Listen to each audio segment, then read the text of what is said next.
नमस्कार मंडळी, healthy food कट्ट्यावर सगळ्यांचं खूप स्वागत। दिवाळीच्या संदर्भातले आपण सगळे व्हिडिओ सध्या आपण बघतोय। तर त्याच्यातला एक जो सगळ्यात महत्त्वाचा जो प्रकार आहे तो म्हणजे चकली, जो सगळ्यांना अतिशय आवडतो। आणि त्याची भाजणी कशी करायची तर ती आपण आज बघणार आहे। भाजणी खूप वेगवेगळ्या पद्धतीने केली जाते, थोडंफार धान्याचं प्रमाण कमी जास्त असतं। पण आज माझी एक मैत्रीण आहे माधुरी माचिले, तर तिची पण चकली खूप सुरेख होते, रंग पण खूप छान येतो। तर आज तिच्या पद्धतीने मी भाजणी करणार आहे, तर त्याच्यामुळे तुम्हाला पण सगळ्यांशी हा व्हिडिओ शेअर करावा म्हणून आज मी हा व्हिडिओ करतेय।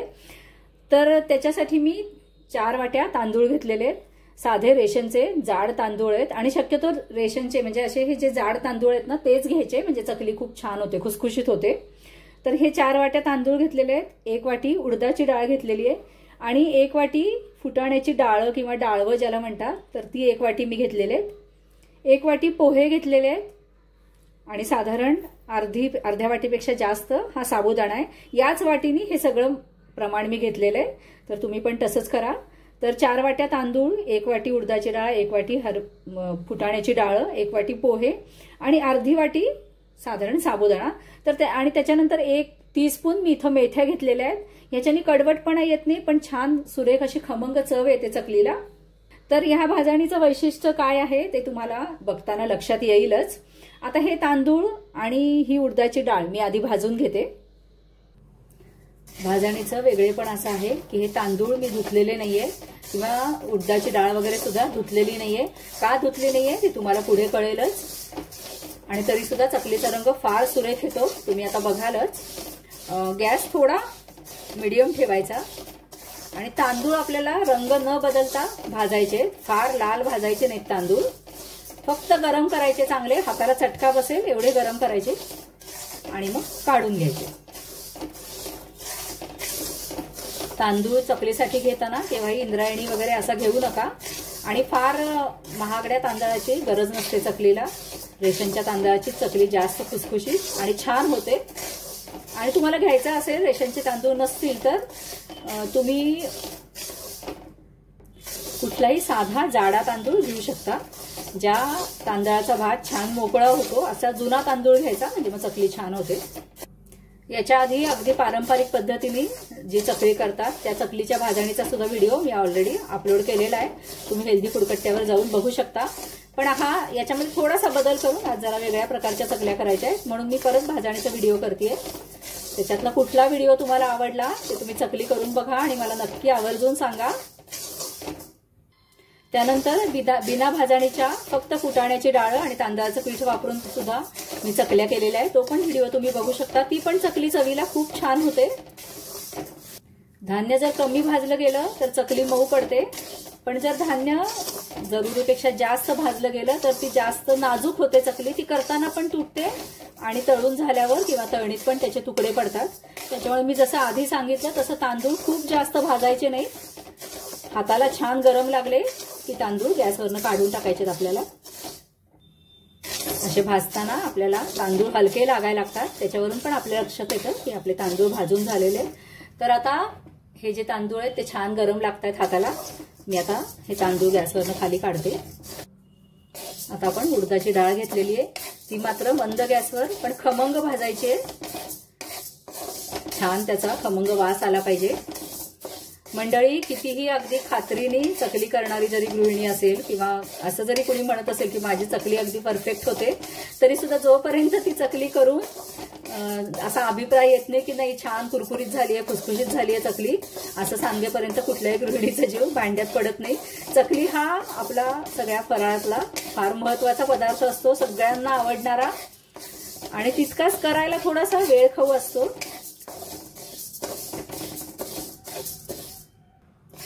कढई मात्र छान जाड बुडाची घ्यायची, म्हणजे थोडासा अधूनमधून गॅस लहान मोठा करत आपण ही भाजणी भाजू शकतो। फार मोठा करायचा नाही गॅस, अधूनमधून थोडासा मीडियम करायला हरकत नाही। किंचित डाळीचा रंग बदललाय आणि थोडासा वास यायला लागलेला आहे, खरपूस असा, पण अजून आपल्याला 2 मिनिटं भाजावी लागेल ही डाळ। डाळ भाजली आहे की नाही हे बघण्यासाठी अजून एक खूण म्हणजे ही डाळ दातामध्ये चावून बघायची, ती छान खुडखुडीत लागली पाहिजे, म्हणजे मग आपली डाळ भाजून झाली असं समजता येतं आपल्याला। डाळीचा रंग बदललाय। मी डाळ खाऊन बघितली तर ती छान कुडकुडीत लागतेय। आता ही डाळ पण मी बाजूला काढून घेते। आता आपण साबुदाणा भाजायला घेऊया। साबुदाणा भाजायला जरा जास्त वेळ लागतो, पण साबुदाणा आपण मोठ्या गॅसवर पण भाजू शकतो। आणि जशी डाळ खाऊन बघितली तसं साबुदाणा पण खाऊन बघायचा। जसा पण तो टपोरा होतो, जरा उडायला लागतो, त्याच्यावरनं आपला साबुदाणा भाजला गेलाय हे कळतं। साबुदाणाचा आकार किंचित बदललाय, तो थोडासा मधून मधून उडायला लागलाय। आता या स्टेजला आपण याच्यामध्ये पोहे घालूया। पोहे पण आपल्याला छान कुरकुरीत होईपर्यंत भाजून घ्यायचे। आता जो उरलेला साबुदाणा जो अजून थोडासा भाजायचा बाकी आहे तो आणि हे पोहे असे मिळून साबुदाणा आणि पोहे छान कुरकुरीत होईपर्यंत भाजून घ्यायचे।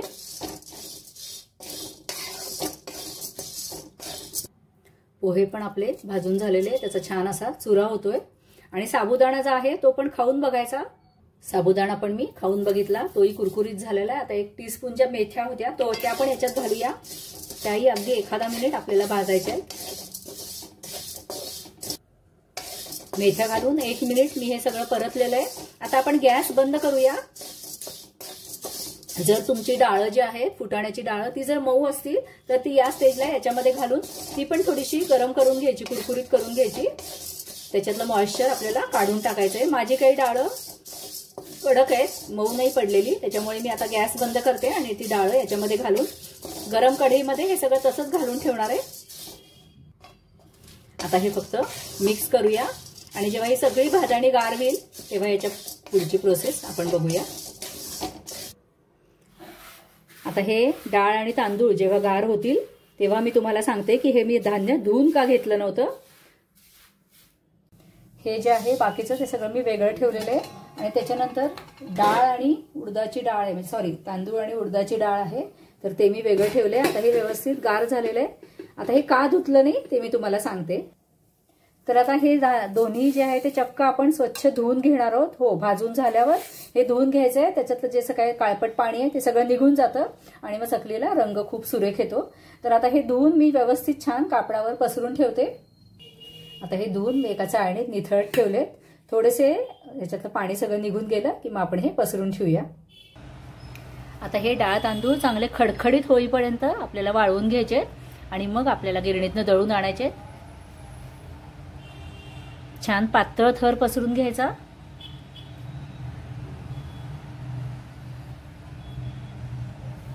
तयार भाजणीच्या पिठातलं हे मी एक मोठी वाटी भरून पीठ घेतलेलं आहे। त्याच्या आता आपण चकल्या करून बघूया। साधारण वजनाने हे 150 ग्रॅम पीठ आहे, थोडीशी मोठी वाटी आहे नेहमीपेक्षा। तर त्याच्यासाठी ह्या चमच्यानी टेबलस्पून हा चमचा आहे तर ह्याच्याने मी 2 चमचे तेल घेतलेले आहे। ते चांगलं कडकडीत आपण गरम करून घालूया।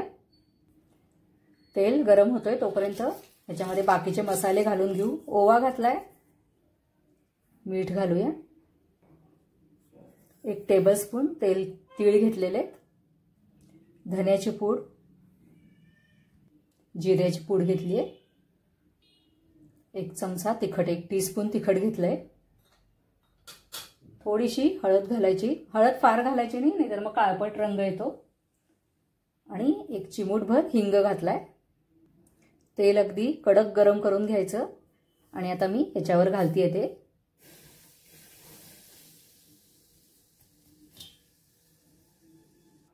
याच वाटीत अर्धी वाटी पाणी घेतलंय, किती लागेल ते मी तुम्हाला सांगते। आधी हे जे तेल आहे ते सगळं आपण व्यवस्थित चोळून घेऊया। सगळे मसाले पण व्यवस्थित मिक्स करूया।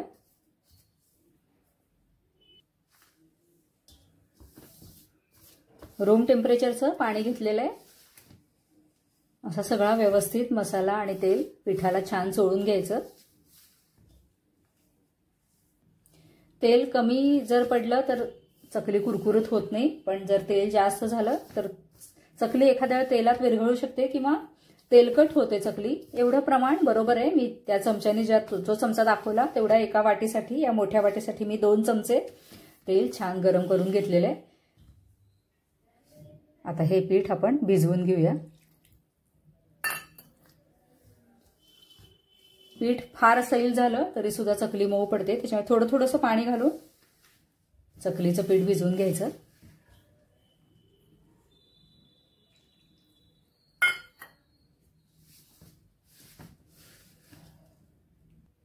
असं घट्टसर पीठ मळून घ्यायचंय आपल्याला। आणि या स्टेजला आपण या पिठाची चव पण बघू शकतो, म्हणजे जर काही तिखट मीठ आपल्याला हवं असेल तर आपण त्याच्यामध्ये ऍड करू शकतो। आणि आता हे फक्त 5 मिनिटं मी असंच ठेवणार आहे, तेल तापत ठेवते। आता आपण हे पीठ सोऱ्यामध्ये भरून घेऊया।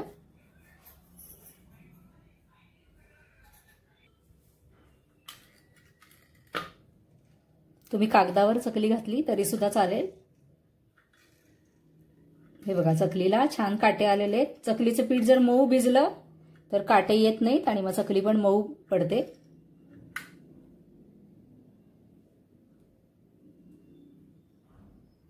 एका वेळेला फास्ट चकल्या घालून ठेवायच्या नाही।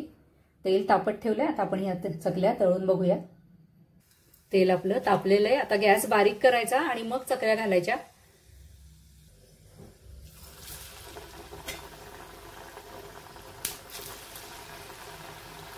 एका वेळेला खूप चकल्या घालायच्या नाही, नाहीतर तेलाचं टेम्परेचर कमी होतं आणि मग चकली नीट तळली जात नाही।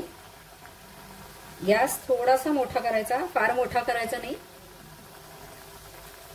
आणि जोपर्यंत बुडबुडे येत आहेत तोपर्यंत चकलीला झारा लावायचा नाही।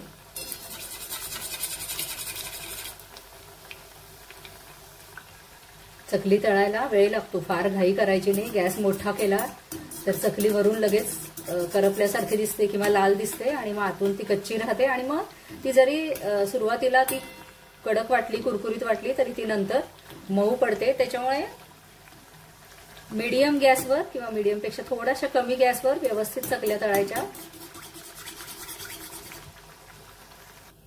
असा छान सोनेरी रंग आला की चकली आपण काढून घेऊया। अजिबात तेलकट होत नाही आणि अजिबात विरघळलेली पण नाही, तुकडे पडलेले नाही, घालताना पण नाही किंवा तळणीमध्ये पण नाही।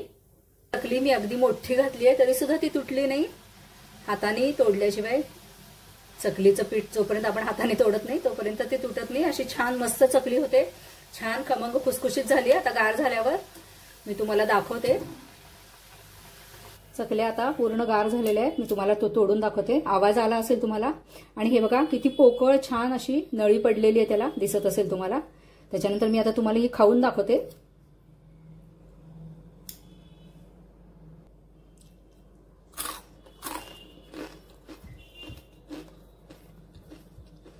आला की नाही आवाज? अगदी मस्त खुसखुशीत चकली झाली आहे, अजिबात कडक पण झालेली नाही किंवा मऊ पण पडलेली नाही, तुकडे पण पडलेले नाही अजिबात।